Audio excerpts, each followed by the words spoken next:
অনুরাগ সম্ভব হবে।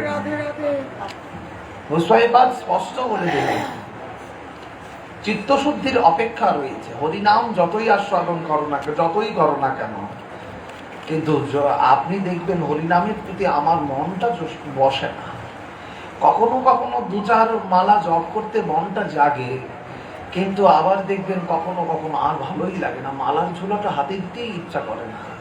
মনে হয় সংসার কর্ম করতে করতে এতটাই আবদ্ধ হয়ে যাচ্ছি, আর পারছি না নিতে। না না মহাশয়, আপনার সংসারের জন্য ভগবান যতটুকু সময় দিয়েছে, ভজন সংসার কর্ম করেও ভজন করবার জন্য আরো বেশি সময় রয়ে যায়, কিন্তু আমরা করি না কেন? চিত্তের চাঞ্চল্যতা। চিত্তশুদ্ধির অপেক্ষা রয়েছে ভগবত ভক্তির লাভ করবার জন্য। চিত্তশুদ্ধি করবার জন্য একমাত্র হরিনাম আস্বাদন। মহাপ্রভু স্পষ্ট বলে দিলেন প্রথম শ্লোকে, চেতু দর্পণম মার্জনম ভবমহ দাবাগ্নি নির্বাপনম শ্রেয় কৈরবচন্দ্রিকাম বিতরণম বিদ্বাবধ জীবনম আনন্দায় স্মরিবর্ধনম পতিপদম পূর্ণামৃতম আস্বাদনম সর্ব আত্মকম স্বপ্নম পরম বিজয়তে শ্রীকৃষ্ণ সংকীর্তনম। এই চিত্তরূপ দর্পণকে আগে মার্জন করতে বলে। কি করে মার্জন করব? মার্জনটা কি করে করবে? হ্যাঁ, মার্জন তো করতে হবে। এই যে কলের পারে যে শ্যাওলা জমে, শ্যাওলাকে যদি আমরা মার্জন না করি, শ্যাওলা তো আরো বাড়তেই থাকবে। তাই আমাদের অন্তরের প্রকোষ্ঠে যে আবর্জনা, যেই ময়লা, যেই দুর্বাসনা নিগড়িত শস্য, যেই দুর্বাসনা নিরন্তর আমাদের চিত্তকে সর্বদা আকৃষ্ট করে তুলছে, এইগুলোকে তো মার্জন করতে হবে। ভক্তি বিষয়ে বিরোধিকতা, ভক্তি বিষয়ে বাদকতা, ভক্তির থেকে আমার মনটা অন্যত্র চলে যাওয়া, এইগুলোর থেকে তো মনকে সরিয়ে আনতে হবে। এগুলোর জন্য তো মার্জনের প্রয়োজন। কি মার্জন হবে? মার্জন হয় ভজন পথ, সাধু সঙ্গ, অনুক্ষণ। এই একমাত্র মার্জনের প্রথাটাই হচ্ছে অনুক্ষণ সাধু সঙ্গ। অনুক্ষণ সাধু সঙ্গ, তবে মার্জন হবে আপনার চিত্ত ধীরে ধীরে। কেন? সাধু আদৌ শ্রদ্ধা, কত সাধু সঙ্গ, ভজন ক্রিয়া, অনর্থ নিবৃত্তি। এই যদি সাধু সঙ্গ না করেন মহাশয়, তাহলে আদৌ শ্রদ্ধা, শ্রদ্ধা শব্দের অর্থ সুদৃঢ় বিশ্বাস, আদৌ শ্রদ্ধা যদি না থাকে তাহলে তো আপনার বিশ্বাস হবে না। তত সাধু সঙ্গ, শ্রদ্ধার সহিত সাধু সঙ্গ করতে হবে। আদৌ শ্রদ্ধা, তত সাধু সঙ্গ, ভজন ক্রিয়া।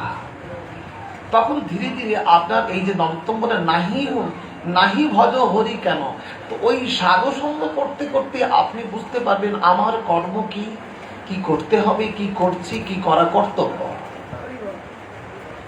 তো একমাত্র কর্তব্য কর্ম তো একমাত্র হরিচরণে নিজেকে সমর্পিত করা। কেন? কৃষ্ণ ভজিবার তরে সংসারে আইন। ভজন করবার জন্যই তো আসছি আমরা, তো শতনামে সবাই পাই। কৃষ্ণ ভজিবার তরে সংসারে আইন, মিছে মায়াবদ্ধ হয়ে বৃক্ষ সম হইনি। তা কেন? ভজন করার জন্য এসেছি। কিন্তু একমাত্র 84 লক্ষ জনির যত যত জীবচর, অনুচর, জলচর যা কিছু আছে, একমাত্র মানব জাতি পুঙ্খানুপুঙ্খানুভাবে হরি ভজন করার জন্য সঠিক দেহ লাভ করে। আর সেই দুর্লভ দেহ লাভ করেও যদি কৃষ্ণ ভজনের প্রতি মনোনিবেশ করতে না পারলাম, কৃষ্ণ চরণে নিজেকে সমর্পিত করতে না পারলাম, তাহলে তো এই দুর্লভ জন্মকেই হেলায় হারাচ্ছি। অনেক সময় অনেক জিনিস না অল্পতে পেয়ে গেলে তার মূল্যায়ন করা যায় না। দুর্লভ জন্মটা ভগবান আমাদেরকে দিয়েছে, কিন্তু আমরা সেই দুর্লভ জন্মের যে কি কর্তব্য, কি কর্ম, আমরা সেই কর্মের প্রতি আমাদের কোনো চেষ্টা নেই। বা আমার যে এই দুর্লভ জন্মটা কেন পেয়েছি এটাও জানার চেষ্টা নেই। গীতায় ভগবান বললেন তদ্বিদ্ধি পনিপাতেন পরিপ্রশ্নেন সেবয়া। তদ্বিদ্ধি পনিপাতেন পরিপ্রশ্নেন সেবয়া। জিজ্ঞাসু হও, জানো না, সাধুর কাছে যাও না। সাধু তোমার অজ্ঞান অন্ধকারকে নাশ করতে পারবেন। সাধু তোমার অন্তঃকরণের ভক্তি প্রকটিত করতে পারবেন একমাত্র মার্জন ভক্তির দ্বারা। মার্জন করতে হবে, মার্জন। সাধুর কাছে গিয়ে জিজ্ঞাসা, সাধু বাবা আমার আত্মকল্যাণ কিসে হবে, আমার আত্মশুদ্ধি কিসে হবে, আমার চিত্তশুদ্ধি কিসে হবে, আমার ভগবত ভক্তি কিসে লাভ হবে, আমি ভগবানকে কিসে পেতে পারি?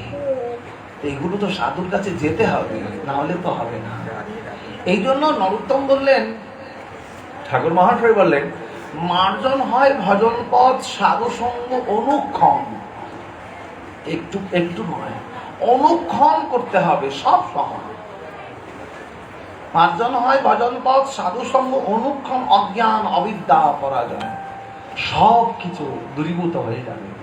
দুর্বাসনা, আপনার সাধু সঙ্গের এমন মহিমা, আপনার অন্তরের দুর্বাসনাও যদি থাকে সেগুলোকে ধুয়ে মুছে সাফ করে একমাত্র চিত্তশুদ্ধি, হরিনামামৃত পান করে চিত্তশুদ্ধি করে একমাত্র হরিচরণের দাস করে দেবে সাধু।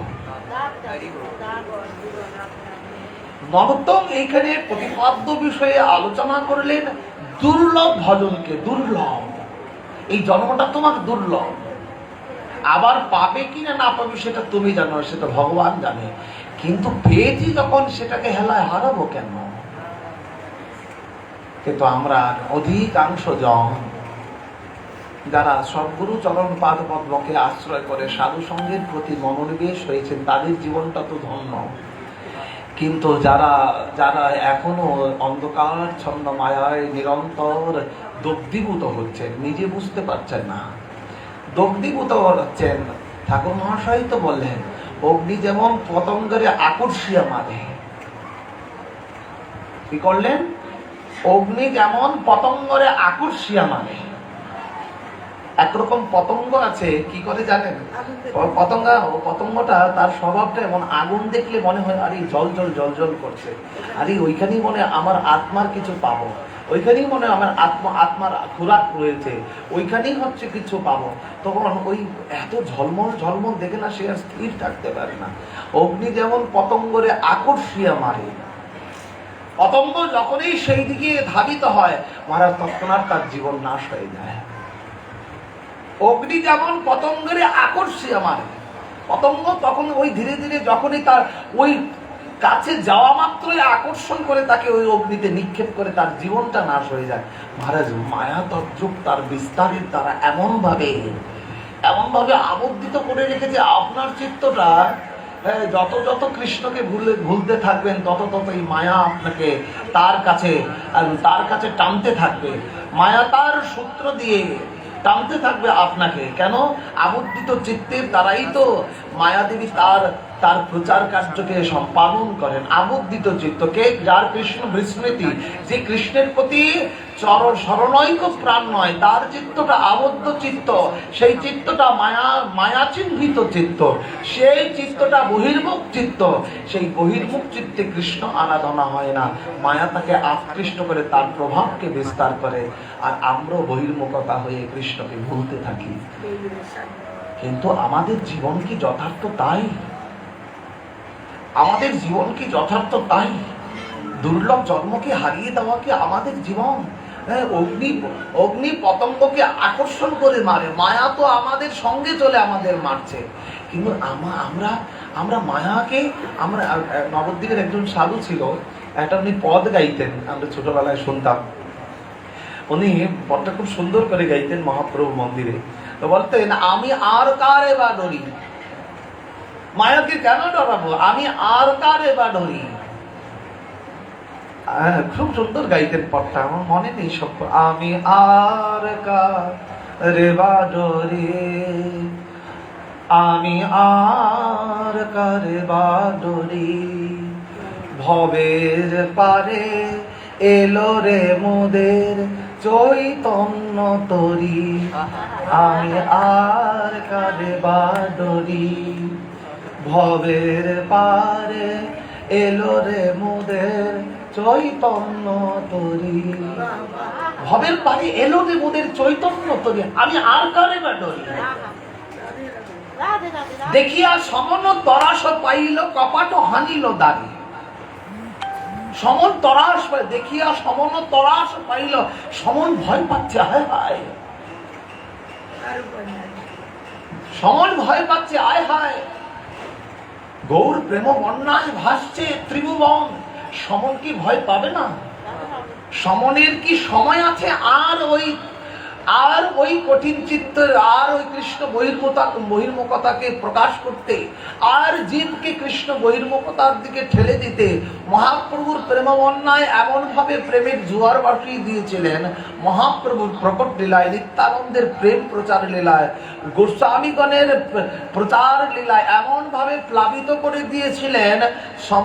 সমন নিজে গিয়ে ঘরে গিয়ে দরজা বন্ধ করিতে দেখিয়া সমন তরাস পাইল, কপাট হানিল দ্বারে। কপাট দরজা বন্ধ করে দিচ্ছে, আমি আর যাবো না, গেলেই তো ধরবে, গেলেই তো ধরবে। আর স্পর্শ বলেন এমন স্পর্শ, কৃষ্ণ নামামৃতের এমন স্পর্শ, এমনই সুধা। কৃষ্ণ আকর্ষণ ইতি কৃষ্ণ। আর যেখানে কৃষ্ণ নাম হয় সেখানে কপাট, সমন্ত ডরে সমন গিয়ে কপাট বন্ধ করে দিয়েছে, আমি আর যাব না। আর যদি ভুলে সমনও যায় ওই কৃষ্ণ নামামৃত রস সিন্ধুতে, আর তার গায়েও যদি এক ফুটাও, সমনের গায়েও যদি ওই কৃষ্ণ প্রেমামৃতের উন্মাদনার একটি মাত্র যদি ফুটাও পড়ে যায়, একটি মাত্র ফুটা, একটি মাত্র স্পর্শও যদি হয়ে যায়, যারা আস্বাদন করছেন, সমনও একদিন কৃষ্ণ ভক্ত হয়ে যায়। ওই ছাড়ে না কাউকে, কৃষ্ণ নাম কাউকে ছাড়ে না, কৃষ্ণ নাম ছাড়ে। কিন্তু করতে তো হবে মহাশয়, আপনি করতে তো হবে মহাশয়। দেখুন কৃষ্ণ নাম আকর্ষণ, ইতি কৃষ্ণ আকর্ষণ করে আপনাকে নিয়ে যাবে। আকর্ষণ, মৌমাছি যখন মধু আহরণ করতে তাই ফুল কি বলে আসে আমার সৌরভ হয়েছে, আমাকে আহরণ করতে আসে? না না, ফুলের গন্ধ সৌরভ এমন ভাবে আমোদিত করে যায়, সেখানে আর ফুলকে যেতে হয় না। মহারাজ কৃষ্ণ নামামৃত প্রেমামৃতের সুধার এমন রস বাড়ি দি, যদি কেউ না চায় তাকেও সেও পেয়ে যায়, না চায় তাকেও ডেকে নেয়, হ্যাঁ তাকেও ডেকে নিবে ওই প্রেম দিতে। এই জন্য সমন ভয় পাচ্ছে, না না আমি যাব না, আমি যাব না। ওরে বাবা, আমি যদি যাই আমার আর ওইখানে চলবে না। দেখিয়া সমন তরস পাইল, কপাট হানিল দ্বারে, এতিন ভুবন আনন্দ উঠিল উঠিল মঙ্গল সুর, কহে প্রেমানন্দে এমন গৌরাঙ্গে রতিনা জন্মিল তোর। কহে প্রেমানন্দে এতিন ভুবন আনন্দে ভরিল। সবাই ওইখানে বললেন সবাই প্রেম পেয়ে গেল, সবাই গৌর প্রেম বন্যায় ভেসে গেল, কিন্তু পরে আর রইল লোচন আপন কর্ম দোষে।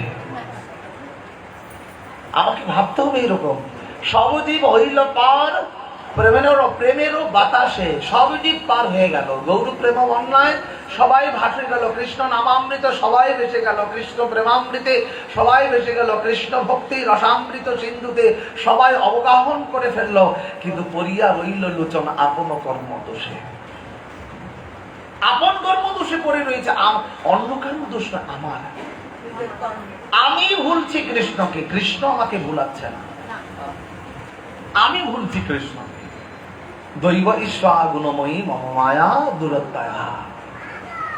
হ্যাঁ, দৈব ঈশ্বা গুণময়ী মম মায়া দুরত্তয়া। আমি ভুলছি কৃষ্ণকে, মায়া দোষ দেব কেন? গোস্বামী পাদ বললেন মায়াকেও প্রণম্য করবে, মায়াকেও প্রণাম করতে হবে। কেন প্রণাম করবে? জানা, তার কাছে প্রার্থনা করবে, হে দিদি আমাকে কৃষ্ণ ভক্তির থেকে দূরে সরিয়ে দিও না, আর তোমার চরণের প্রার্থনা আমি যেন কৃষ্ণ ভক্তি লাভ করতে পারি, এই কৃপা তুমিও করো। সর্বত্র মাগি লইবে ইষ্ট ভক্তি বল। এই দুর্লভ মায়া ভগবানের সৃষ্টি, মায়াকে ঘৃণা করলে হবে না, তার চরণে ভক্তি চাইতে হবে, তার চরণে প্রণাম জানাতে হবে। আমাকে করুণা করুন, আমাকে করুণা করুন, না হলে মায়ার এমন তাণ্ডব প্রভাব। মহারাজ ওইখানে মোহিনী অবতারে ভগবান যখন মোহিনী রূপ ধারণ করলেন, সবাইকে তো ধনন্তরী ভগবান যখন অমৃতের ভাণ্ড নিয়ে আসলেন, সবাইকে অমৃত ভাণ্ড থেকে অমৃত খাওয়াচ্ছেন ভগবান মোহিনী রূপ ধরে। দেখুন মোহিনীর মহামায়ার কেমন তাণ্ডব প্রভাব, সাক্ষাৎ ভগবান রূপ ধরেছেন। ভগবান কিন্তু মোহিনীর রূপ ধরেছেন, মোহিনী তো মায়ারই রূপ, সবাইকে ধাঁধা লাগাচ্ছেন না। কিন্তু দেখুন তিনি বুঝতে পারছেন না যে ওই যে অসুরগণের থেকে দেবগণের কাছে চলে আসছেন দুটো অসুর, ভগবান কি দেখাচ্ছে? ভগবানের প্রত্যেকটা লীলার সঙ্গে এত গভীরতা রয়েছে, যদি একটু বুঝতে পারেন অনেক কিছু জানতে পারবেন। ভগবান তার মায়াকে বুঝতে পারছে না। আচ্ছা, ভগবান কি জানেন না যে এখানে অসুরগুলো এসে ঢুকেছে 2 জন? ভগবান কি জানেন না? কিন্তু কেন বুঝতে পারেননি? তারপর যখন বুঝতে পারলেন তখন চক্র দিয়ে তাদের ছেদ করে দিলেন। ভগবান বলল, আমার মায়াকে পর্যন্ত আমি মায়াতে আমি আমার মায়াতে আমি বিমোহিত হয়ে যাই, আর আমি আর তুমি কে?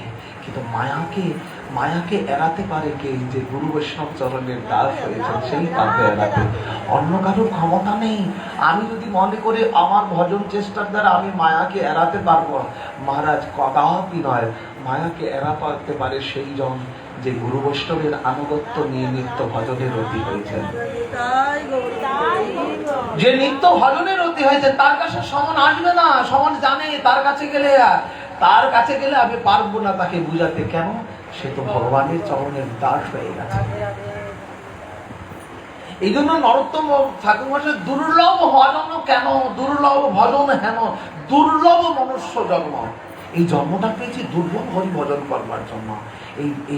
এমনি থেকে হেলায় স্ত্রী, পুত্র, কন্যা, বন্ধু, আত্মীয় স্বজন, এই পরিচালনার প্রতি নিরন্তর সতত ব্যস্ত হয়ে আমি তোমার আমাদের এই জ্ঞানাত্মক দৃষ্টিতে নিরন্তর কৃষ্ণকে ভুলেই চলছি। না সাধু সঙ্গের প্রতি মন, না ভগবত ভক্তির মন, না ভাগবত ভক্তজনের প্রতি মনোনিবেশ। নিরন্তর ওই অন্ধকার কোপাচ্ছন্নে নিরন্তর দাবাগ্নিতে দগ্ধীভূত হচ্ছে। বড় মহা দাবাগ্নি, যেই অগ্নি আপনা আপনিতে লেগে যায় তাকে নেবানোর চেষ্টা করলেও যদি এমন আগুন দাবাগ্নিতে যদি আপনি জল ঢালেন না, আরো দাবাগ্নি বেড়ে যায়।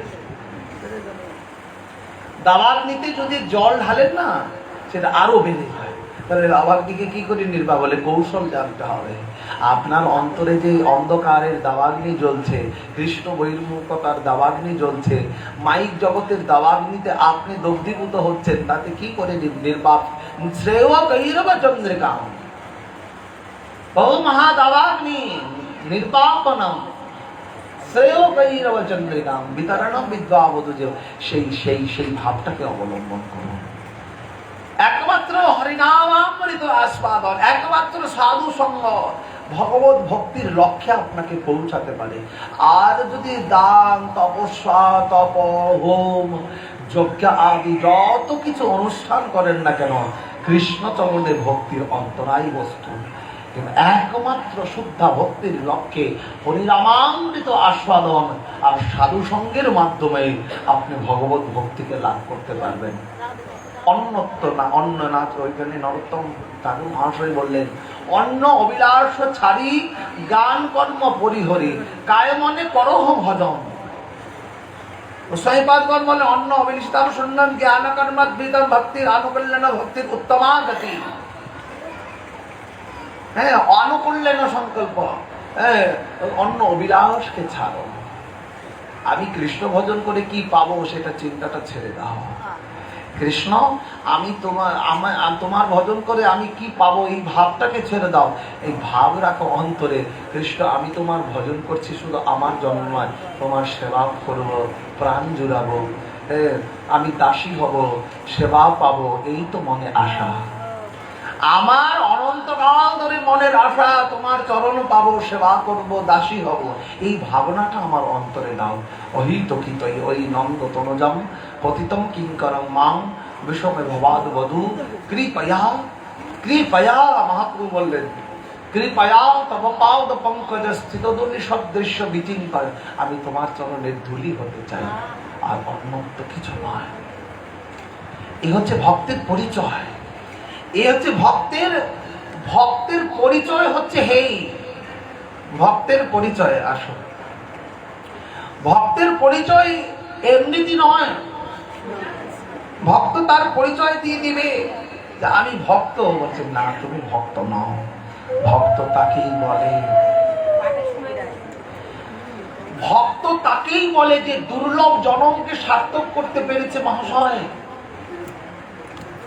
আপনি ললাটে তিলক দিলেন, নিরামিষ ভোগ দিলেন, খেলেন, আর 2-4 মালা জপ করলেন, একটু পাঠে গিয়ে পাঠ শুনলেন, নিজেকে যদি ভক্ত মনে করেন, আপনি ভক্ত নয়। ভক্তের ভক্তিটাই হচ্ছে শ্রেয়তম বস্তু। হরিচরণের কতটা পত্রম পুষ্পম ফুলম তুইয়ম জমে বাক্তা প্রগচ্ছতি। পত্রম পুষ্পম ফুলম তুইয়ম জমে বাক্তা প্রগচ্ছতি তদীয়ম ভক্তম প্রস্বামী প্রজাত্মনা। ভক্তের ভক্তিটা কতটুকু সেটাই হচ্ছে প্রাধান্য বিষয়। ভক্ত হতে পেরেছি কিনা, ভক্ত হয়েছি কিনা সেটা মূল বিষয় নয়, আমার ভক্তিটা তার চরণে কতটুকু সেটাই তো। এই জন্য নরোত্তম বললেন দুর্লভ ভজন কেন? দুর্লভ ভজন কি দুর্লভ? আমার জন্মটা দুর্লভ, কিন্তু এখানে দুর্লভ জন্ম পেয়ে তো আমরা বুঝতে পারি না। আমরা তো মাইক জগতের জীব, আমাদের কৃষ্ণ বহির্মুখতাই আমাদের। বলে তাহলে সাধু সঙ্গ করো, সাধু সঙ্গ করো, করতে করতে তোমার লোভ জাগবে। নরোত্তম বললেন লোভ সাধু সঙ্গে হরি কথা, লোভ সাধু সঙ্গে হরি কথা। লোভ জাগাও, সাধু সঙ্গে গেলে তো তোমার লোভ জাগবে। এই যে লোভটা তো জাগাতে হবে, তবে তো বুঝতে পারবে দুর্লভ জন্ম কেন হয়েছে। লোভ যদি না থাকে, তোমার মিষ্টিটা ভালো লাগে তো একবার খেলে তার স্বাদ কিন্তু বুঝেছে, কিন্তু আরেকবার খেলে আরেকটু ভালো লাগবে। আরে যারা মিষ্টি ভালোবাসে আরেকবার যদি খায় তাহলে আরো মনের তৃপ্তত্ব অনুভব হবে। মনের তৃপ্তত্ব অনুভব তখনই হবে যদি পুনঃ কৃষ্ণ চরণে নিজেকে সমর্পিত করে দেওয়ার বাসনা জাগে, তখনই তো সাধক তার তৃপ্তত্ব অনুভব করবে। নরোত্তম বললেন এই জন্য লোভ জাগাতে হবে। দুর্লভ জন্মকে যদি সার্থক করতে চাও তাহলে লোভ জাগাতে হবে, না হলে হরিভজন হবে না। লোভ জাগাতে হবে। কি লোভ? বললেন এই লোভটা কি? কিছু খাবার লোভ, কিছু প্রাপ্তির লোভ, কিছু চাইবার লোভ, কিছু দেখার লোভ, না কিছু শেখার লোভ? বলে কিচ্ছু লোভ নয়, লোভ সাধু সঙ্গে হরি কথা। লোভ সাধু সঙ্গে হরি কথা। লোভ জাগাও, একটু একটু করে সাধু সঙ্গে যাও না, দেখবে মার্জন হতে থাকবে। ওই তোমার অন্তরের শেওলাগুলো মার্জন হতে থাকবে। একবারে হবে না, ধীরে ধীরে হবে, ধীরে ধীরে হবে। আমি যদি মনে করি আজকেই আমি কৃষ্ণ পেয়ে যাব, তাতে কি সম্ভব? তোমার দেহ ভাণ্ডকে পরিষ্কার করতে হবে। হ্যাঁ, রবীন্দ্রনাথ গাইলেন না, বেদনার বেদি তলে পেতেছি আসন হে দেবতা। রবীন্দ্রনাথের একটা রবীন্দ্রসঙ্গীত আছে, গাই দেখবেন, বেদনার বেদি তলে পেতেছি আসন হে দেবতা, সে তার কেহ নাই কেহ নাই, বেদনার বেদি তলে পেতেছি আসন হে দেবতা। তবে তো বসাতে পারবেন তাকে, কাকে? কৃষ্ণকে। এই জন্য লোভ জাগান, সাধু সঙ্গের প্রতি লোভ জাগান। লোভ সাধু সঙ্গে হরি কথা। দেখবেন একটু একটু করে যেতে যেতে আপনার হৃদয়ে একটু পরিবর্তন এসে যাবে। তখন বুঝতে পারবেন সাধু কথামৃত, বচনামৃত, অধরামৃত, লীলামৃত ভগবানের শ্রবণে আপনার মনে মনে একটু ভক্তি যাক। যতই কঠিন চিত্ত থাক না কেন, আপনি রাস্তা দিয়ে চলতে চলতে এই জঙ্গলে একদিন রাস্তা হয়ে যাবে। আপনি সাধুর সঙ্গে ভালো লাগে না, কিন্তু যেতে থাকুন, একদিন দেখবেন সাধুর কৃপা আপনার প্রতি হয়ে গেছে, আপনিও একদিন সাধু হবেন। একটু একটু মনে করুন না, যেতে থাকুন না, দেখবেন একটু যেতে থাকুন, তবেই সাধুর কৃপা লাভ হবে। একটু একটু করে যান না। এখানে সাধুর সঙ্গে আপনি 1 ঘন্টা বসার প্রয়োজন নেই, আধা ঘন্টা বসুন, অল্প একটু বসুন, তাতে হবে, তাতে হবে। লোভ জাগবে, লোভ জাগবে, লোভ জাগবে। সাহা কি সুন্দর! হ্যাঁ, লোভ যাবে। লোভ সাধু সঙ্গে হরি কথা, লোভ সাধু সঙ্গে হরি কথা। মৌমাছিকে দেখেছেন? মৌমাছি মধু আহরণ করবার পর বারবার ওইখানে মধু আহরণ করে। কেন? আরেকটু যদি পাই। দেখবেন ফুল গাছে ফুল যখন ফুটে আহরণ করে, করার পরে আবার ভনভন করতে পারে, আবার যদি একটু পাই, আবার যদি একটু পাই। নরোত্তম বলে লোভ সাধু সঙ্গে হয়ে আরেকটু যদি পেয়ে যায় কি আছে? সাধু যদি কৃপা করে যেতে থাকি না, সাধু যদি কোনোদিন কৃপা করে তার অক্ষু ফলম তার দৃশ্যতার না ফলম গাত্র সংঘর্ষ, সাধু যদি কৃপা করে তার তার করুণার বাড়ি দিয়ে, তার করুণামৃত দিয়ে আমার এই পাপিষ্ঠের এই মস্তকে যদি তার চরণ ধুলিটা যদি পড়ে যায়, তবে তো আমি কৃষ্ণ ভক্ত হয়ে যাব। বৈষ্ণবের পদধূলি তাহি মোর শ্রাণকেলি তর্পণ মোর বৈষ্ণবের নাম। তার চরণধূলি যদি আমার হৃদয়ে একটু পড়ে যায়, তার চরণধূলি যদি আমার মস্তকে পড়ে যায়, তারও প্রয়োজন নেই। তার দৃষ্টি যদি আমার প্রতি পড়ে যায়, তাহলে আমার দৃষ্টিতেই আমার লোভ হয়ে যাবে। দর্শনে পবিত্র, গঙ্গা স্নান করলে অনেকটা সময় লাগে পবিত্র হবার জন্য, পশ্চাতে পাবন, স্নান করার পরে পবিত্র হবে, কিন্তু বৈষ্ণব দর্শনে পবিত্র হয়ে যাবেন এমন হয় না। দর্শনে স্নান করে তারপর পবিত্র হতে হবে, কিন্তু দর্শন করলেই পবিত্র হয়ে যাবে। একটু একটু করে যান না, লোক জাগবে তো, লোক জাগবেই। লোক না জেগে যেতে পারবে না, জাগবেই। এই জন্য বললেন না, স্বীকৃতি তো অবশ্যই প্রয়োজন, কিন্তু সাধুর কাছে না, আপনার যদি স্বীকৃতি নাও থাকে, সাধু তাও দেবে। আত্মদেব ব্রাহ্মণের কি স্বীকৃতি ছিল, কিন্তু সাধু দেখেন, সাধু কৃপা করে তাকে ফল দান করে দিলে। স্বীকৃতি না থাকলেও সাধুর দর্শনে স্বীকৃতি পর্যন্ত আপনার এসে যাবে, এমন মনে হয়। এখানে রূপ গোস্বামী পাদ এই স্বীকৃতি সম্বন্ধে বলতে গিয়ে বললেন, ওনার পদ্মাবলী গ্রন্থতে উনি লিখলেন, কৃষ্ণ ভক্তি রসভাবিতা মতি। ওইখানে স্পষ্ট করে বললেন, কৃষ্ণ ভক্তি রসভাবিতা মতি প্রিয়তাম যদি কৌতূহলী লভ্যতে তত্র তত্র লুল্যমপি মূল্যমেকলাম জন্মকোটি সুকীর্তিন লভ্যতে। জন্মকোটি সুকীর্তন লভ্যতে। গোস্বামী পাদ, রূপ গোস্বামী পাদ পদ্মাবলী গ্রন্থ, খুব সুন্দর আস্বাদন পদ্মাবলীতে। কি বললেন, আমি লোভী হতে চাই। কি লোভ? কৃষ্ণ ভক্তির লোভী হতে চাই। লোভ জাগানোর প্রয়োজন। লোভ না থাকলে আপনি হরিকথা, ভগবত চিন্তা, ভগবত নামামৃত, গুণামৃত, লীলামৃত, অদরামৃত, চরণামৃত, বচনামৃত কিচ্ছুই আপনি পাবেন না। লোভ জাগাতে হবে একটু। ওইখানে বললেন না, আমার গুরুদেব আমাকে বিরামবীরের রাজা বলছেন। শ্রীবাসাচার্য প্রভুর জীবন চরিত্রে বিরামবীর রাজার প্রসঙ্গে রয়েছে। বিরামবীর রাজা গুরুদেবের চরণ ধরে বলছেন, আমার পিব কদে মন। বিরামবীরের রাজা শ্রীবাসাচার্য প্রভুর চরণ ধরে বলছেন, গুরুদেব আমার পিব করে মন, সবে লাগে উচাটন।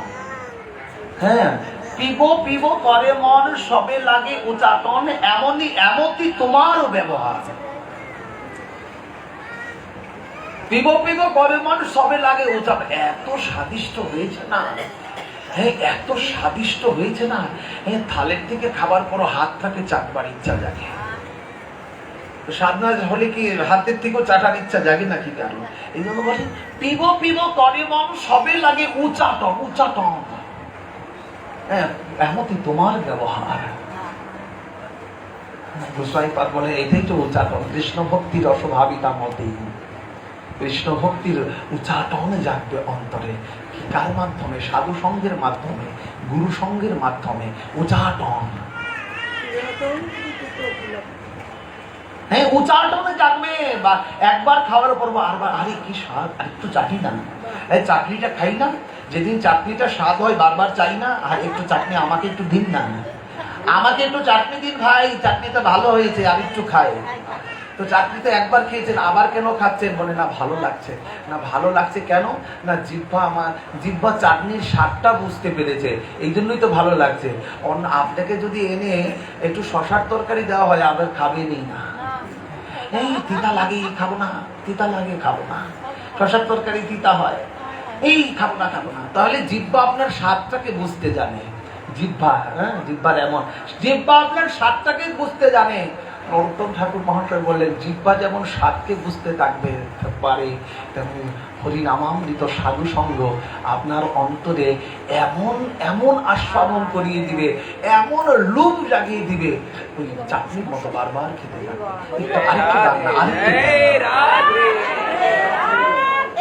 আরেকটু দেন না, আরেকটু দেন না। গোসাই পাক বললেন আমি চাই, আমি সেই লোভ আমার অন্তরে জাগাতে চাই। কি লোভ? কৃষ্ণ ভক্তির অস্বাভাবিতা নদী, কৃষ্ণ ভক্তির লোভ আমি চাই। কৃষ্ণ ভক্তি যেন আমার হয়, এই জন্যই তো, কৃষ্ণ ভক্তির জন্যই তো সবকিছু। কিন্তু ভক্তিতে কিন্তু মুক্তি চাওয়া যাবে না। ভক্তিকে প্রাপ্ত করতে গিয়ে আপনি মুক্তি চাইছেন, কামনা বাসনা কৃষ্ণের চরণে চাইছেন, তাহলে কিন্তু শুদ্ধ ভক্তির লক্ষ্যে আপনার ভাবটা সমর্পিত হবে না। একমাত্র অহৈতুকী তৈ তব পাদ পঙ্কজ স্থিতধূলি সদৃশ্য। হ্যাঁ, তব পাদ পঙ্কজ স্থিতধূলি সদৃশ্য। হ্যাঁ, আশ্রিষ্য বা পাদরতাম বিনষ্টং মাম মদ দর্শনাম ন হতাম কারতু বা যথা তথা বিদধাতু লম্পটো মত প্রাণনাথস্থ স এব না পর। ওই দেখুন, তথাপিও তুমি, তথাপিও তুমি গতি, তুমি মোর প্রাণপতি। তথাপি তুমি গতি, তুমি মোর প্রাণপতি। এই ভাবনাটা তো আসবে মহারাজ। এই জন্য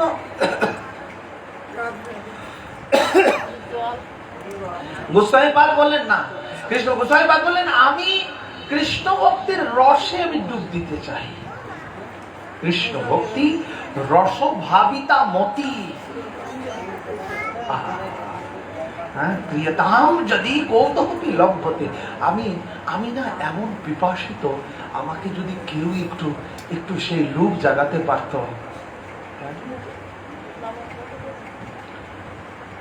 আমাকে যদি একটু কেউ রস দিতে পারতো, আমি যে ভালো লাগে আমার। গোসাই পাদগণ, রস যদি কেউ না খায়, রসের স্বাদ কি কেউ বুঝতে পারে? সাধু সঙ্গ করলেই তো বোঝা যায় সাধুর মহিমাকে। দর্শনে পবিত্র করে মহারাজ। মহারাজ দর্শন করে পবিত্র হওয়ারও সময় দেয় না। সাধু কৃপার এমন মহিমা। দর্শন করবেন, আপনি দর্শন করবেন সাধুকে, ততটুকু সময়ের প্রয়োজন নেই। চিন্তা করলেই আপনার কৃপা লাভ হয় না। একবার মহারাজ কবির দাস সম্পর্কে কোন সাধকের একটা মনে মনে চিন্তা হয়, এই আমাকে সময় বলো, আমাকে আবার আজকে যেতে হবে ইন্ডিয়ায়।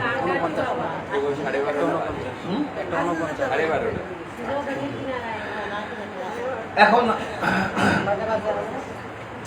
কবির দাসের এক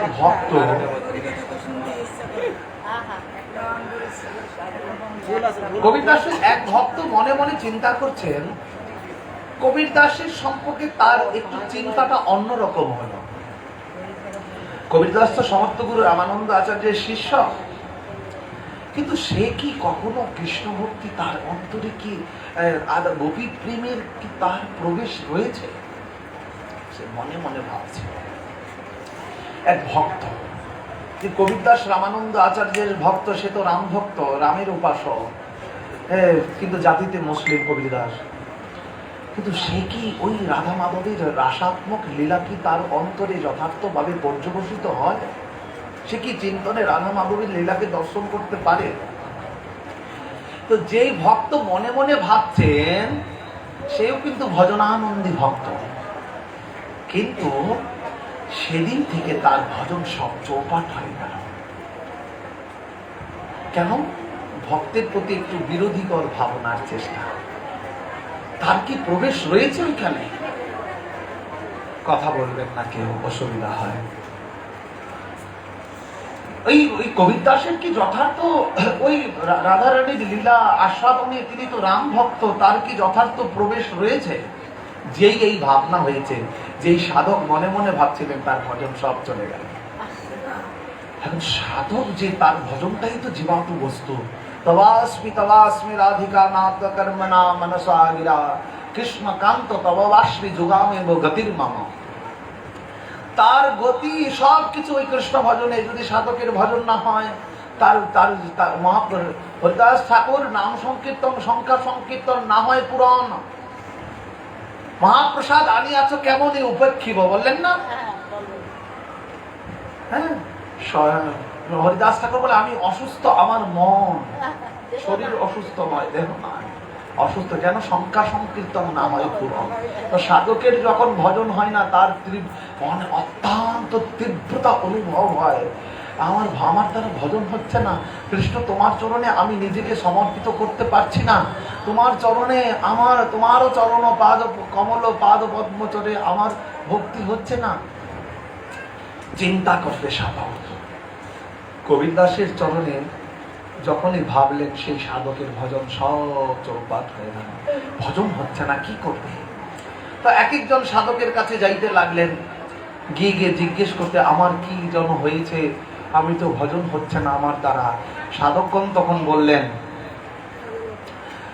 যে নিশ্চয়ই তুমি একটু খুঁজে খুঁজে দেখো, কোথাও যদি একটু অপরাধ হয়ে থাকে, সেই জন্য হয়তো তোমার ভজনে, তবেই জানি তাহাতে আছে অপরাধ প্রচুর, কৃষ্ণ নাম বীজ তাহাতে না হয় অঙ্কুর, একটু খুঁজে দেখো, খতিয়ে দেখো, পেতে পারো। খুঁজতে খুঁজতে খুঁজতে খুঁজতে দেখলেন, একদিন আমি মনে মনে ভাবছিলাম যে কবির দাস হয়তো এই রাসাদি রাধারানীর নিত্য লীলা আদি রাসাত্মক লীলাদিতে তার প্রবেশ নেই। তখন যেই সাধককে গিয়ে বললেন, সাধক বলে, ওইখানেই তোমার অপরাধ হয়েছে, ওইখানে তোমার অপরাধ হয়েছে। তখন সেই সাধক ওই সাধককে বললেন, আমি এখন কি উপায় করব? আমি এমন মহতের চরণে অপরাধ করেছি, কিন্তু তিনি তো প্রকট লীলায় নেই, এখন প্রকট লীলায় নেই, আমি তার চরণে অপরাধ কি করে ক্ষমা প্রার্থনা করব? এখন তখন সেই সাধক বললেন, দেখো সাধুরা কোথাও যায় না, সাধুরা সর্বত্র বিরাজমান। তুমি এক কাজ করো, তুমি কবির দাসের নাম নিয়ে একটা সাদা কাগজে লিখতে থাকো, হে কবির দাস জি আমাকে ক্ষমা করে দিন, কবির দাস জি আমাকে ক্ষমা করে কৃষ্ণ ভক্তিতে আমাকে আবার আমার মনটি, কবির দাসের নাম লিখে তার কাছে ক্ষমা চাইতে থাকো, নিশ্চয়ই কবির দাস তোমাকে ক্ষমা করে দেবে। তখন ঘরে গিয়ে তখন কবির দাস ক্ষমা করুন লিখতে লাগলেন, কবির দাস ক্ষমা করুন লিখতে লাগলেন। লিখতে লিখতে লিখতে লিখতে কাঁদতে থাকলেন। হঠাৎ করে একদিন দেখলেন সে কাগজ থেকে কবির দাস প্রকট হয়ে গেলেন। কবির দাস প্রকট হয়ে বলছেন, কবির দাস প্রকট হয়ে বলছেন, क्यों जप रहा है कबीर कबीर, तू क्यों जप रहा है कबीर कबीर, एक गोपियन की प्रेम में बह गो करोड़ों कबीर, बेटा तू की जप रहा है कबीर कबीर। তখন কবির দাস প্রকট হয়ে গেলেন সেই লেখনী থেকে। তখন সেই সাধক কবির দাসের চরণে প্রণাম করছেন আর ক্ষমা প্রার্থনা করছেন, আমাকে ক্ষমা করে দিন। কবির দাস বলছে, তুই কেন কবির কবির জপ করছিস? এক গোপীর প্রেমে কোটি কোটি কবির ভেসে যাচ্ছে। তখন সাধক বুঝতে পারলেন যে কেমন তাহলে রাসাতে লীলাতে তার প্রবেশ ছিল কবির দাসে। হতে পারে রামানন্দী ভক্ত কি আছে, কেউ জবরায় কবির কবির, এক গোপিয়ন কি প্রেম মে বেহ গয়া করুণো কবির। কথার তাৎপর্য এই যে বৈষ্ণবের থাকবার প্রয়োজন নেই। হ্যাঁ, বৈষ্ণব যদিও না থাকে, তার নিত্য স্মরণীয় তিনি প্রকট হয়ে যায়। প্রকট হয়ে আপনাকে কৃপা করে কৃষ্ণ ভক্তির রস দিতে, কৃষ্ণ ভক্তির রসে আপনাকে ডোবাতে তিনি সক্ষম। তিনি প্রকট থাক আর না থাক, আপনি শুধু চিন্তা করুন, আপনাকে দেখা দিতে তিনি এসে যাবেন। গোস্বামীপাদ বললেন, কৃষ্ণ ভক্তি রস ভাবিতা মতি যেন কৌতূহলী লভ্যতে। হ্যাঁ, কৃষ্ণ ভক্তি রস ভাবিতা মতি ক্রিয়তাম কৌতূহলী লভ্যতে। ক্রিয়তাম কৌতূহল, আমাকে কি একটু দাও না কৃষ্ণ ভক্তির, তোমার কাছে কি রস রয়েছে, আমাকে একটু দাও না। এখন জগতে যে ভিখারি সেই তো চায় ভিক্ষা মাগতে, যার কাছে কিচ্ছু নাই সেই তো যায়। লুল্লমে তত্র লুল্লমে কি মূল্য। হ্যাঁ, আমি কিচ্ছু চাই না, আমি কিচ্ছু চাই না। হ্যাঁ, আমি তো ভিখারি, আমাকে যদি কেউ ভিক্ষা দেয় তাহলে আমার চলবে। আমরা বলি না, যদি একটু ভিক্ষা দেন আমার সংসারটা চলবে, হ্যাঁ, না দিলে তো চলবে না। তো সাধুরা কি হয়? সাধুরা কিসের ভিখারি? ভক্ত কিসের ভিখারি? ভক্ত হরিনামের ভিখারি। ভক্ত আর কিচ্ছু চাই না গোবিন্দের চরণে। ভক্ত যেখানে হরিনাম হয় সেখানেই তার মনটা ছুটে যায়, যেখানে সাধু সঙ্গ হয় সেখানেই তার মনটা ছুটে যায়। গোপীগণ যখন কৃষ্ণ বাঁশি বাজিয়েছিলেন, তাদের সব কিছুকে তিলাঞ্জলি দিয়ে ওই গহীন রাত্রিতে কৃষ্ণের চরণে গিয়ে তাদের মনটিকে সমর্পিত করে দিয়েছিলেন। এই জন্য কৃষ্ণ প্রেমের ঢেউ লেগেছে যার মনে, সেই তো জানে। সে কৃষ্ণ প্রেমের ঢেউটা এমন লেগে যায় না, আর ঘরে থাকতে পারে না। যেখানে সাধু সঙ্গ, এই বলুক না কিছু বলুক না লোকে, আমি আমি আমি তো যাব, আমি সেখানে গিয়ে আমি আমি আত্মার খোরাক, আমার আত্মতৃপ্তির জন্য আমি যাই। আর রঘুনাথকে রাখতে পারেনি, রঘুনাথকে রাখতে পারেনি। যার অন্তরে জাগে সেই জানে সেই কৃষ্ণ প্রেমের অদ্ভুত চরিত, কৃষ্ণ প্রেমার অদ্ভুত চরিত যার অন্তরে জাগে সেই জানে ওই প্রেমের কেমন স্বভাব আর কেমন তাকে করে তোলে। ক্রিয়তাম কৌতূহলী লভ্যতে তত্র মূল্যমেপি, মূল্যমেপি মূল্যমে গেলাম জন্মকুটি সুকৃতি। বললেন আপনার সুকৃতি, আপনার সুকৃতি নেই, কিন্তু কৃষ্ণ নামামৃতের এমনই কৃপা, আপনার সুকৃতি না থাকলেও কোটি জন্মের সুকৃতিকে একত্র করে আপনার সুকৃতি নেই, কিন্তু কোটি জন্ম সুকৃতি সদৃশ্য সুকৃতি এনে আপনাকে, আপনার মতো মাদৃশ্য জীবকে কৃষ্ণ নামামৃতের রসে ডুবিয়ে আপনাকে আপনাকে সুকৃতিবান করে ভগবৎ চরণের দাস করে দিতে ভগবৎ চরণের দাস করে দিতে পারবে আপনাকে। এমন মহিমা কৃষ্ণ নামামৃতের। এই জন্য তো গোস্বামী পাদ বললেন, আমি ওই রসে ডুব দিতে চাই যেই রসে গেলে বারবার ডুবে থাকতে পারবো, আর যেই রস পান করে আমি মত্ততা, আমি হইব কি অনুমত। বললেন না, হ্যাঁ, রাধারানীর প্রেম মাধুরী গদ্যম সিদ্ধবাবু বললেন না, তোমারও চরণে নুপুরের ধ্বনি শুনিব কি শ্রুতি ভরি, আমি সেই চরণামৃত পান করি কবে আমি হইব কি উন্মত্ত। আমি কি উন্মত্ত হতে পারবো? আমি রাধারানী তোমার চরণার, হে প্রাণনাথ গোবিন্দ, হে শ্রীমতী রাধারানী, তোমার চরণামৃত গুণামৃত অধরামৃত লীলামৃত বচনামৃত শ্রবণামৃত এই এই রস সিন্ধুকে পান করে আমি কি উন্মত্ত হতে পারবো? আমাকে আমি আমি তো উন্মত্ত হতে চাই, আমি তো উন্মত্ত হতে চাই। সেই চরণামৃত পান করি কবে আমি হইব কি উন্মত্ত। রাধে রাধে বলি তুয়া নামা বলি ডাকিব কি উচ্চ স্বরে। উন্মত্ত হয়ে যা, পাগল, আমাকে লোকে পাগল বলবে। কি পাগল? কৃষ্ণ নামের পাগল, রাধা নামের পাগল, আমাকে লোকে পাগল বলবে। কিন্তু সত্যি তো আমি পাগল। কিসের পাগল? কৃষ্ণ নামের পাগল, কৃষ্ণ রসের পাগল, কৃষ্ণ সেবার পাগল। এই জন্য গোস্বামী পাদ বললেন, জন্ম কোটি সুকীর্তিন লভ্যতে, জন্ম কোটি সুকীর্তিন লভ্যতে। এই জন্য একমাত্র চাই দুর্লভ ভজন যেন হেন। নরোত্তম বললেন, দুর্লভ ভজন যেন হেন, নাহি ভজ হরি কেন। ভক্তিচন্দ্রের দুর্লভ ভজন তোমার, কেন হরি ভজন করছো না? কেন হরি ভজন করছো না? কি লাগি মরহ ভগবন্দে, এই ভগবন্দে বারবার কেন ডুবে মরছ? বারবার ডুববার জন্য তুমি আসনি, তুমি এসেছো একমাত্র তার চরণকে প্রাপ্ত করবার জন্য। তোমার দুর্লভ জন্ম, আর অন্য জন্মে গিয়ে তুমি কি এই সোঠাম দেহ পাবে কিনা তাও তো সন্দেহ। তাহলে এই জন্ম যখন পেয়েছো লুটিয়ে নাও না, যেখান থেকে সেখানে গিয়ে চাও না কৃষ্ণ ভক্তি। গোস্বামী পাদ বললেন যেখান থেকে পাবো সেখান থেকে, যেন তেন প্রকারেণ। রূপ গোস্বামী পাদি বললেন পদ্মাম, যেন তেন প্রকারেণ মনোকৃষ্ট নিষেধম সর্বে বিধি নিষেধাজ্ঞা। যেন তেন, যেখানে পাও, যেখানে পাও কৃষ্ণ বলে সেখান থেকে আনো, যেখানে পাও সেখান থেকে আনো। শিশির কুমার ঘোষ হেমন্ত ঘোষকে জিজ্ঞেস করেছিলেন কোথায় থেকে প্রেম পাওয়া যায়, তখন বললেন কলকাতার বটতলার বাজারে 2 টাকায় প্রেম ভক্তি পাওয়া যায়। বলে তাই নাকি? বটতলার বাজারে, কলকাতার বটতলার বাজারে প্রেম ভক্তি পাওয়া যায়? বলে হ্যাঁ, 2 টাকা দাম, 2 টাকা দাম। হেমন্ত কুমার ঘোষ বললেন, হেমন্ত কুমার ঘোষ বললেন শিশির ঘোষকে 2 টাকায় পাওয়া যায় প্রেম। তো গিয়ে দেখলেন, বটতলার বাজারে গিয়ে দেখছেন কোথায় গেলে পাওয়া যায় প্রেম, কোথায় গেলে পাওয়া যায় প্রেম। গিয়ে দেখছেন এক বইয়ের দোকানদার বই বিক্রি করছেন, কি প্রেম ভক্তি চন্দ্রিকা 2 টাকায়। সেখান থেকে নিয়ে আসলেন প্রেম ভক্তি চন্দ্রিকা, নিয়ে এসে যতই পড়ছেন ততই প্রেম জাগে, ততই প্রেম জাগে। শিশির কুমার ঘোষ যিনি এত এত এত তার অভিলাষ ছিল। সেই প্রেম ভক্তি চন্দ্রিকা যিনি অমিয় নিমাই চরিত্রে প্রকট করে, অনেক বড় প্রসঙ্গ, সেই প্রেম ভক্তি নিয়ে তার প্রেম হয়ে গেল গৌরচন্দ্র।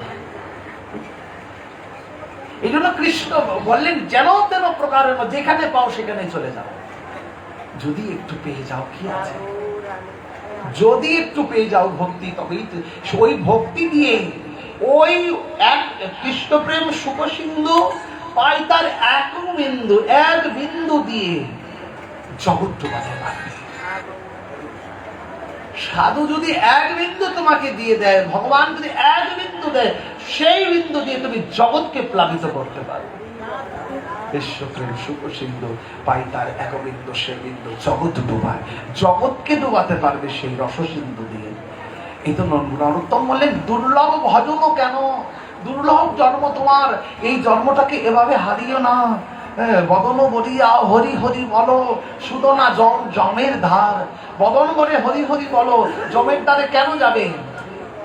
বললেন সাধুর একটা এমন স্বভাব, জমের কাছে গিয়ে হরিনাম করতে থাকে। এই জন্যই তো হরিনাম, আর জমের কাছে গিয়ে হরিনাম করতে থাকে। আমাদের সিদ্ধ বাবা মহারাজ, আমার পরমারাধ্য পরাৎপর গুরুদেব সিদ্ধ মনোহর দাস বাবাজি মহারাজ 8 বার চলে গেছেন নরকে। কয়বার?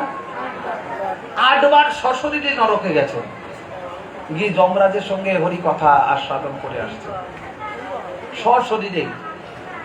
আমার পরমারাধ্য পরম গুরুদেব প্রভুপাদ তিনকড়ি গোস্বামী মহারাজ, ওনার গুরুদেব সিদ্ধ মনোহর দাস বাবাজি 8 বার সশরীরে গেছেন, যমরাজের সঙ্গে হরি কথা আলোচনা করে এসেছেন। উনি ওনার নিজে বলেছেন ওনার জীবনে। দেখুন কেমন ভজনের প্রভাব, সেই পরম্পরায় আমরা। এই জন্য বলে বদন বলিয়া হরি হরি কেন না বলো, যারা ভক্ত হয় না তারা জমা লয়ে গিয়ে হরিনাম করে, কিন্তু করতে তো হবে, অভ্যাস তো করুন একটু একটু, তবে তো ওই অভ্যাসটা থাকবে। না হলে ওই মরার সময় হাবিবুল্লাহ 50 টাকাই টঙ্কাই হবে, মরার সময় ভুলে যাবে কৃষ্ণ নাম। ভাবিয়া দেখো না সে হারে আপনা ইহাতে যে করে পাপ, আপনার দোষে আপনি পাই সে জনমে জনমে তাপ, আমার দোষে আমি জ্বলছি। সেই যে চতুর বাপের ঠাকুর যে লয় হরিনাম, সেই যে চতুর বাপের ঠাকুর যে নয় হরিনাম, ইহাতে যাহার রুচি না জন্মিল বিধাতা তাহারে বাম। এই হরিনামে যার রুচি না জন্মিল, সাধু সঙ্গে যার রতি না জন্মিল, বিধি তাকে বাম করে দেয়, তার দিকে তাকায় না, বিধি তাকে তাকায় না। ইহাতে যাহার রুচি না জন্মিল বিধাতা তাহারে বাম, বিধাতাও তাকে চায় না। হরিনামে যার রুচি নেই, তার গতি নেই, গতি নেই। কারণ বলির একমাত্র হরে নাম, হরে নাম, হরে নামই কেবলম, বলো নাস্তব নাস্তব গতির অন্যথা গতি। হরিনামে যার রতি না জন্মিল, আমি বললাম না চিত্ত শুদ্ধির একমাত্র প্রয়োজন হরিনাম। হ্যাঁ, এই জন্য মহাপ্রভু বারবার বললেন ইহাতে যাহার রচি না জন্মিল বিধাতা তারে বাম, এ বোধ বুঝিবে নরকে মজিবে সমন রুচিবে জবে। তখন বুঝতে পারবে সমন যখন তোমাকে বুঝাতে চাইবে, আখির পলকে এঠাটো ভাঙিবে, কি বলি এড়াবে তবে। কি করে এড়াবে তুমি বলো? ভাই বন্ধু যারা তনয় তনয়া আপনা বলিস যারে, জানো না মুখেতে অনল ভেজাই অগাত জলেতে দাঁড়ে।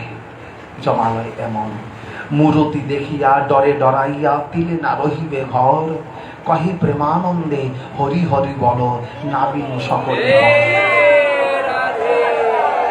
কহে প্রেমানন্দে হরি হরি বল নাবিন সকলি পথ, সব পথ। আমি যদি কৃষ্ণ ভক্তি পেতে পারি তাহলে সবকে আমি পর করে দিতে পারবো। কিন্তু কৃষ্ণ, শিবানন্দ বললেন না, শিবানন্দ বললেন না তার স্ত্রীকে, শিবানন্দ বললেন কি? কহে প্রেমানন্দে হরি হরি বলো নাবিনু সকলই পর, সকল পর আমার কাছে। আমি স্বার্থপর, কৃষ্ণ ভক্তির জন্য আমি স্বার্থপর। কৃষ্ণ ভক্তির জন্য স্বার্থপর হয়ে যেতে হবে, তারপরে কৃষ্ণকে পাতে হবে। হ্যাঁ, ওইখানে বললেন না নাবিনু সকলই পর। হ্যাঁ, ওইখানে তো বললেন শিবানন্দ নিত্যানন্দের ওনার স্ত্রীকে বলে পাগলি কোটি জন্ম যদি লাগে, শতপুত্র মরে যাক, নিতাই চাঁদ যদি আমাদের হৃদয়ে থাকে তাহলেই তো হয়ে যাবে। নিত্যানন্দ প্রভু লাথি মেরে দিলেন, নিত্যানন্দের চরণ দুটিকে জড়িয়ে বলছেন, আমাকে লাথি মেরেছ, এটাই আমার জীবনের ভাগ্য। আজ হইতে তুমি মোরে নৃত্য করে নিলা, তুমি যাকে দাস করে নিয়ে নাও, তাকে লাথি মেরেও যদি নাও তাহলে সে তোমার দাস। এই তো আমার পরিচয়। ভক্তের পরিচয়টাই এই। ভক্ত নিরন্তর দুর্লভ জন্মকে সার্থক করবার জন্য চেষ্টা করবে। ছাড়ো অন্য ক্রিয়াকর্ম, নাহি দেখো বেদধর্ম, ছাড়ো অন্য সব কিছুকে ছেড়ে দাও। বললাম না, আমি সব কিছুকে তিলাঞ্জলি দিয়ে দেবে সাধক যদি কৃষ্ণ ভক্তি পায়। ভক্তি করো কৃষ্ণ পদদ্বন্দ্বে, ভক্তি করো একমাত্র অখিল ব্রহ্মাণ্ড নায়ক শ্রীকৃষ্ণের চরণে ভক্তি করো। এই ভক্তি জীবনের পরমাশ্রয়, পরমাত্মাকে পেয়ে দিবে। এই বলে আজকের হরিকথা এখানে বিশ্রাম। সময় নেই না আরো আলোচনা করতে পারতাম, আজকের হরিকথা এখানে বিশ্রাম। জয় জয় গৌর হরি।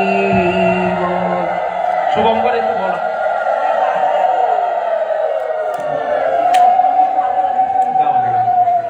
5 মিনিট আমাদের সাথে একটু হরিনাম করুন।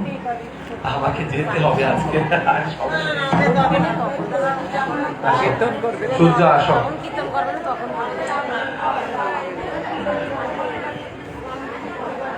হরে কৃষ্ণ হরে কৃষ্ণ কৃষ্ণ কৃষ্ণ হরে হরে হরে রাম হরে Ram Ram Ram Hare Hare Krishna Krishna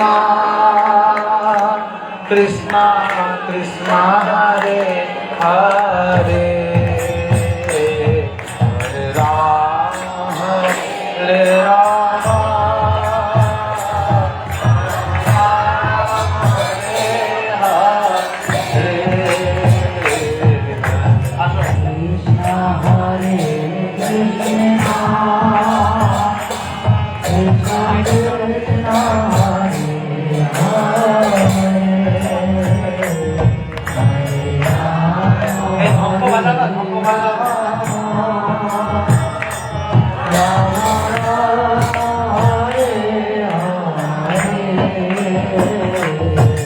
Hare Krishna, Hare Krishna.